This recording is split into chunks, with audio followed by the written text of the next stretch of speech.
wanted to talk today about entrepreneurship in massage therapy. I run a Facebook group called Massage Entrepreneurs. If you're a massage therapist who's struggling with your marketing or business, you should join the group to be able to get free content and information from other providers like me and other massage therapists who are trying to help each other brainstorm on ways to innovate our industry and help build businesses.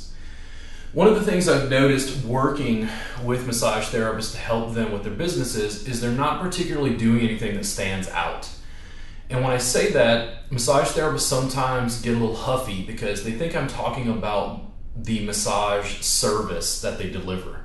And to bring it even further, when I say massage service, they're talking about bodywork technique, massage technique, a particular stroke you use on somebody's back. Most of what I deal with as an entrepreneur has nothing to do with the bodywork service itself.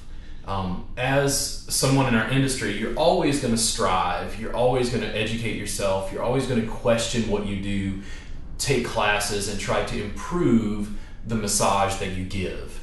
To me, that's a given. That's just part and parcel. That's being a good, mechanic. A good mechanic is going to learn more about tools he can use in more effective ways he can fix a car. Massage therapists are going to do the same thing. Most of what I think about in our industry has to do with everything that goes around that service. And what that means is the way that the package is, the service is packaged, delivered, sold to the consumer. Finding ways to make it stand out, because when I deal with massage therapists who go to a massage school, if I talk to those students 1 month before they're going to graduate, let's say there's 20 students in class, I can look at each of those 20 students and know almost for a fact that their massage is a reflection of the education they just got. So it's very similar. The skills they have learned in school are very similar. And now they're going to be let loose on the marketplace to do massage. They've got a massage license, they're selling massage. And for the most part, they're selling the same service, but there's 1 out of 10, 1 out of 20 of those students is probably going to be working in the next 5 years, because most massage therapists are not going to be able to figure out the business. That was the reason I became so focused on entrepreneurship and innovation, because I didn't want to be one of those statistics. I wanted to be the one that excelled. And it's taken me 15 years to look at some of those factors. But when I talk to massage therapists about innovation, it's usually in the packaging of the service. It's in the accoutrements that go along with it. Many massage therapists feel like, for instance, they can't provide the same accoutrements that a spa provides in private practice. They can't have, a nice marble floor or, whatever facade that a spa can pay for. But there are certain things that when I talk about innovation, you only have to change one thing. And I had a funny conversation with a massage therapist friend of mine who's a client. When I talk about that innovation, I brought up on the Massage Entrepreneurs group on Facebook that massage therapists will often tell their clients to drink water after a session. And to try to get them to look at innovation, just changing one thing, that's an innovation to me. I said, instead of telling the client to drink water, why don't you purchase a little mini fridge and keep bottles of water and just give the client a bottle of water? And that's the innovation. In our industry right now, to me, that is an innovation for many massage therapists. They simply don't think about packaging their service in a certain way. I can almost guarantee you that you could raise your rates by $10 an hour. You give the client a $1 bottle of water, and that client is more than likely also going to tip you more because they're going to feel more taken care of. They got something a little extra. There was a little lanyard added in to that session. The client I was working on, who is a massage therapist, laughed. She had a smile on her face as we were talking about it, and she said, I already do that. And then she's like, but I went one better. And I was like, what did you do? And she's like, I give them Fiji water. And she started laughing because I think not only did her tips increase, but the clients would respond like, ooh, I mean, wow, a bottle bottle of Fiji water. Like she had gone, to the top of Everest, to provide this, bottle of water, which costs like $1 or, whatever a bottle of water costs. When I talk about innovation, innovation is part of what comes along with entrepreneurship. I don't even like to think necessarily so much about small business. Small business is good. Small business is good for America. Small business is good for the economy. But the difference between an entrepreneur and a small business owner is that an entrepreneur is trying to innovate somehow. Anybody can own a pawn shop, but only one out of 100 pawn shop owners can innovate in some way to offer the same goods, the same essential service in an innovative new way that engages his consumers and helps sell what he does. I spend more time now on the Massage Entrepreneurs Group talking about business and talking about marketing than I do massage. For the last 10 or so years, I think I spent more time focused on the bodywork. And no matter how good the bodywork was, I still couldn't completely sell it. And the reason I couldn't sell it is because I didn't know how to run a business. Once I figured out how to run the business, I started looking more and more at innovation, because I could see this trajectory where the more I focused on the business, the better business became. The more I focused on the money, the more money came in. And it didn't have anything to do per se with the quality of the bodywork. I had always worked on that. The bodywork was exceptional. But eventually what I had done is I had innovated the service that I was giving to the point where I couldn't even really sell it as massage. I'm still dealing with this in my practice. When you're selling something using massage license that's no longer recognized as massage, you have this particular challenge. And everything that I've bumped up against as an entrepreneur, every struggle with regulations and schools and infrastructure and massage therapists and marketing, all of those things were like a river rock. Like it just smoothed off the rough edges. It made me harder. It made me turn gangster. Like it was like, figure this out and keep working at it. Every obstacle I came up against made me buck up 20 times over until I figured it out. If a wall was in my way, I just beat my head against it until it cracked. There was just no substitute for success. I basically decided I was going to do it and nobody was going to stop me. And that sort of perseverance is something I see in entrepreneurs again and again. If you are going to work in the massage industry, you have to innovate to be able to sell it. You have to innovate and think differently than other massage therapists. You can't keep producing the exact same service. Remember, you only have to change one thing. When I talk to massage therapists when I'm teaching a Thai massage class, I have to tell them, listen, I want you to go wild and crazy, and I only want you to do an 1.5 hour session. I don't want you to do 30 minutes. I don't want you to do an hour. I want you to do minimum 1.5 hours. And they immediately balk, because in our industry as massage therapists, they've been taught to sell this. And this is all they know how to sell, is this one specific package. So here's what I did. I offered this. I offered a completely different service. My sessions now are 3 hours long. When I talk to consumers, they have no idea about bodywork skill. They're not really bodywork connoisseurs per se. They don't spend a lot of time reading articles and journals about massage. All they know is what their experience of bodywork is. If I come in and talk about trigger point therapy, myofascial release, Chinasang, yoga therapy, all this stuff, pranayama, that doesn't necessarily mean anything to them. If it's Thai massage and you talk about Theravada Buddhism and Jivaka and historical elements of Asian traditions and how lineages flowed from Thailand, it doesn't really matter to my potential consumers. What I do is I just answer the consumer's problem. And the consumers come to me when I'm at a party. And I say consumer, what I mean is somebody who's possibly could get a session with me. When I talk to someone at a party and say I'm a massage therapist, they kind of, maybe they're interested, maybe they're not. And they'll say, well, what kind of massage do you do? And I'll say, my sessions are 3 hours long.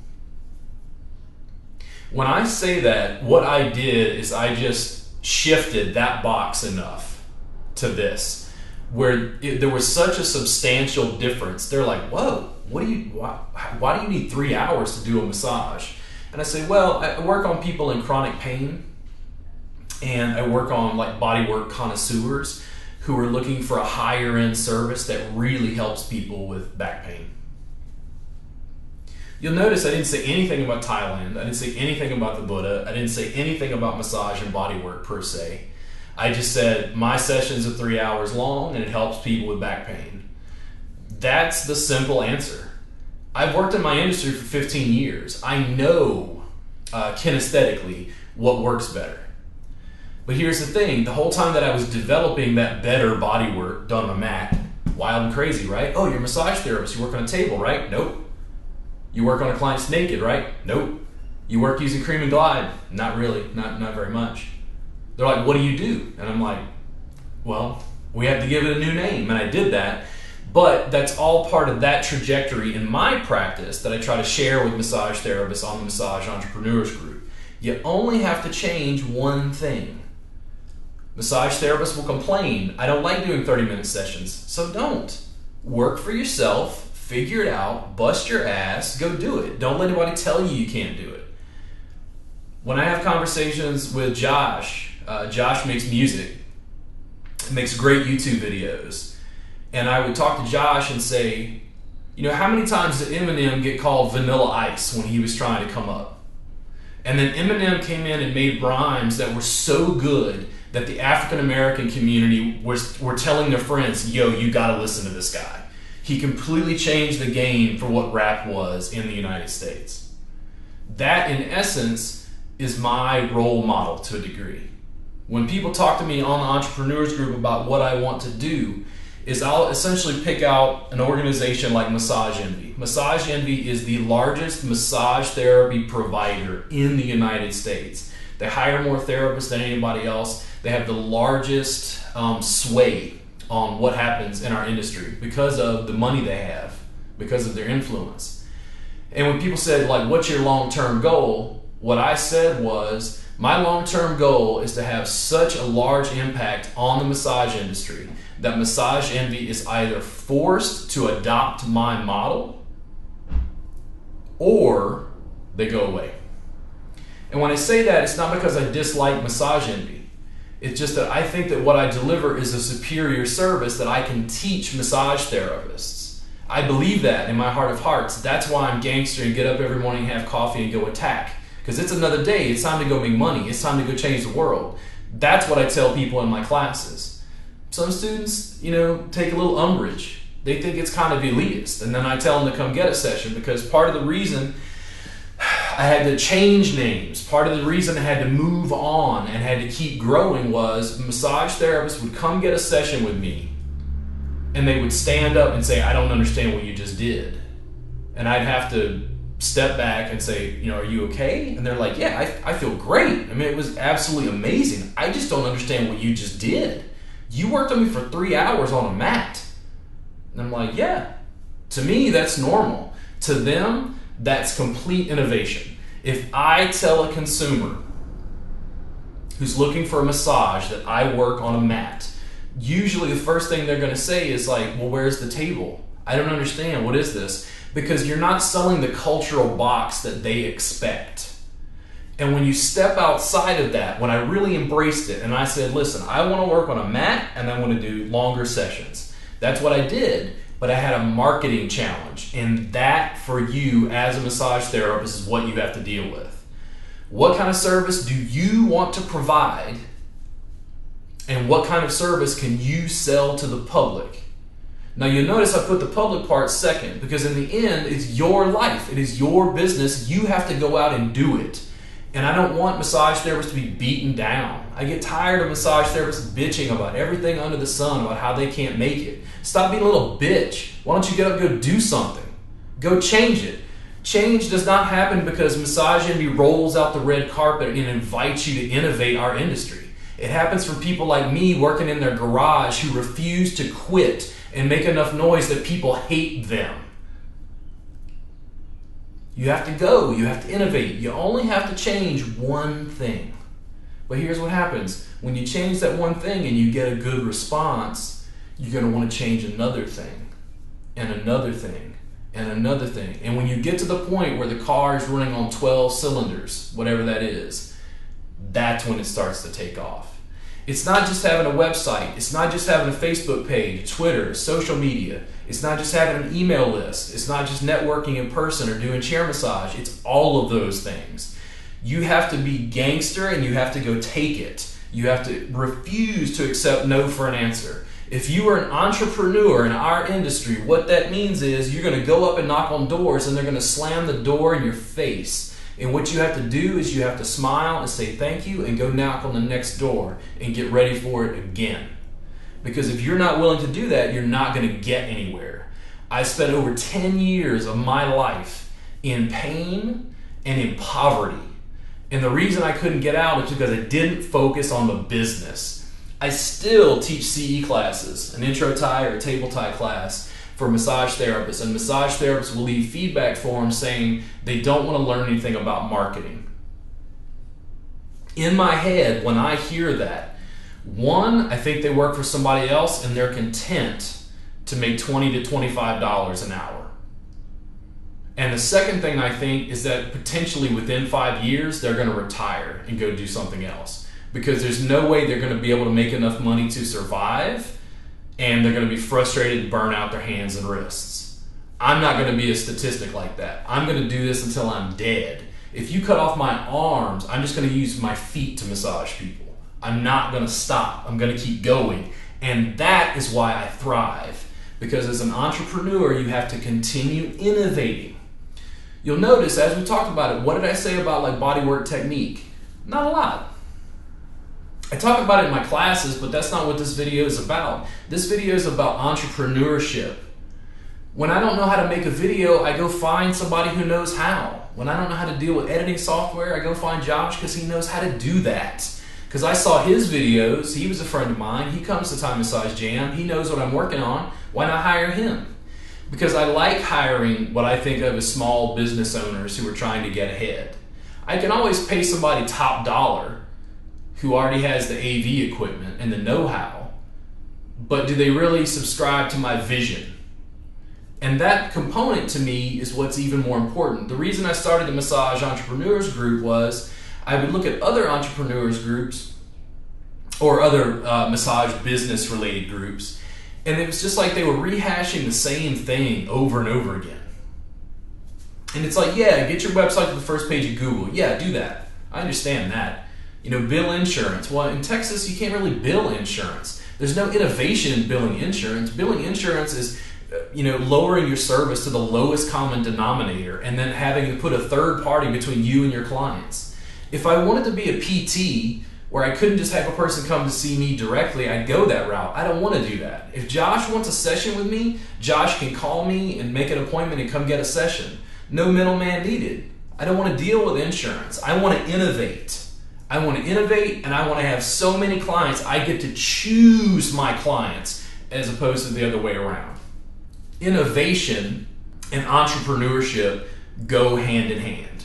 You have to innovate, and the way that you innovate is you start by changing one thing, and then you keep going. Don't forget to subscribe, yo.